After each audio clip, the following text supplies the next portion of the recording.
اور یہ جو معاہدہ ہوا اللہ اس کو پائے تکمیل تک پہنچائے، آمین کہتے۔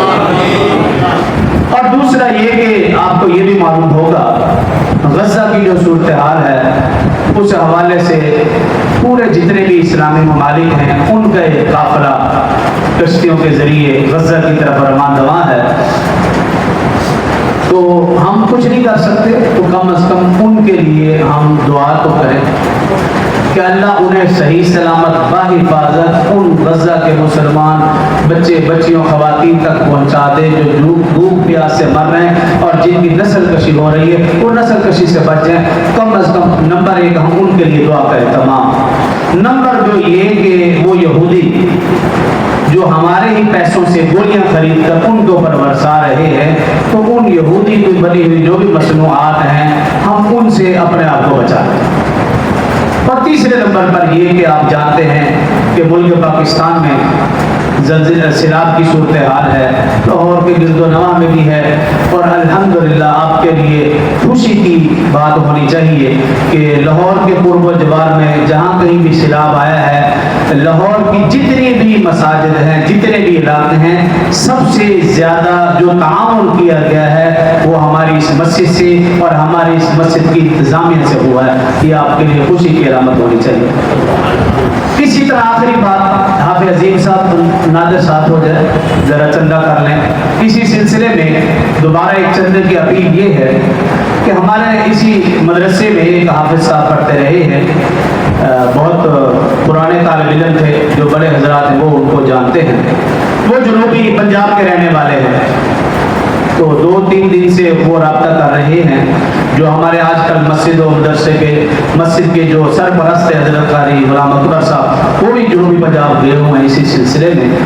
تو وہاں پر جو ہمارے وہ حافظ صاحب یہاں پڑھتے رہے طالب علم، ان کے ہاں بھی سیلاب کی کیفیت بنی اور ان کا پورا گھر مال وغیرہ وہ ڈوب گئے، تو انہوں نے خصوصی اپیل کی ہے، ظاہر ہے کہ ان کا تعلق یہاں سے تھا، اسی مدرسے سے تھا، یہاں پر وہ پڑھے ہیں تو پرانے لوگ جانتے ہیں، تو اس وجہ سے ایک تو یہ ہے کہ یہ بھی آپ، دوسرا یہ ہے اوپر بھی آپ ذرا چکر لگا رہے اور نماز کے بعد نادر آپ دروازے پر بھی کھڑے ہوئے عرض کرنے کا مقصد ہے مسلمان ایک جسم کی طرح ہیں، مسلمان وہ ہے کہ جب کہیں بھی مسلمان کو تکلیف محسوس ہو وہ تکلیف اور وہ درد محسوس کرتا ہے، میں نے کہا شرط یہ ہے کہ اس کا ضمیر جاگ رہا ہو۔ اب ضمیر جاگنے کی علامت یہ ہے کہ ہم مالی طور پر ان کو سپورٹ کریں، اگر ہم سمجھتے ہیں کہ مالی طور پر ہم خود کمزور ہیں سپورٹ نہیں کر سکتے، کم از کم ایمانی طور پر غیرت کے طور پر تو ہم سپورٹ کر سکتے ہیں، ان یہودیوں کے ان عیسائیوں کی بنی ہوئی چیزوں سے بائیکاٹ کر کے اپنے ملک کو معاشی طور پر مضبوط کر سکتے ہیں، اور یہ جو سعودیہ اور پاکستان کا جو معاہدہ ہوا، سعودی ایک معاشی مضبوط طاقت ہے، اگر مسلمان ملک پاکستان اس کے ساتھ مل گیا یہ عسکری طور پر ایک مضبوط طاقت ہے، معاشی اور عسکری دونوں مضبوط طاقتیں جب ملیں گی انشاءاللہ اس سے مسلمانوں کا اتحاد پیدا ہوگا، اور اگر یہ اتحاد قائم و دائم رہا اور انشاءاللہ اللہ پاک اس کو قائم و دائم رکھیں گے تو پھر اللہ کی ذات سے قوی امید یہ ہے کہ یہود و نصارہ کہیں بھی مسلمانوں کی طرف انگلی نہیں اٹھا سکیں گے، خاص طور پر ملک پاکستان کی طرف، خاص طور پر حرمین شریفین کی طرف انگلی نہیں اٹھا سکیں گے، کیوں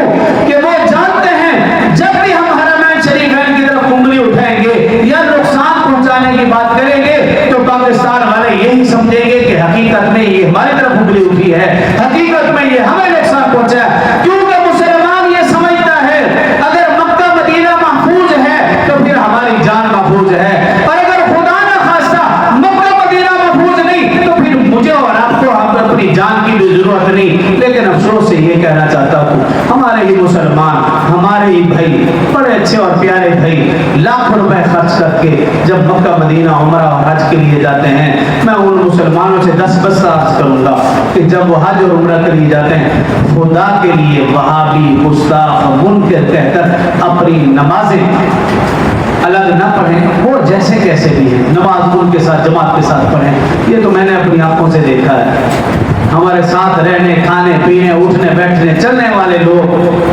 عاشق رسول کہنے والے لوگ، اذان ملی نماز کا وقت ہوا واش روم میں گھس گئے، وضو خانے میں چلے گئے، جیسی نماز ختم ہوئی اپنی اکیلی نماز پڑھ رہے ہیں. اس سے بڑی محرومی اور کیا ہوگی کہ تمہیں اللہ کے گھر میں نماز باجماعت نصیب نہ ہوئی. اس سے بڑی محرومی اور کیا ہوگی کہ تمہیں مدینہ میں روضۃ الرسول میں آقا کے قرب و جمال میں تمہیں نماز باجماعت نصیب نہ ہوئی. ایسے لوگوں کو بھی اپنی ایمان کی فکر کرنی چاہیے. جو کہا سنا اللہ سمجھنے اور عمل کی توفیق دے. وآخر دعوانا الحمدللہ. تمام اب آپ سے درخواست ہے کہ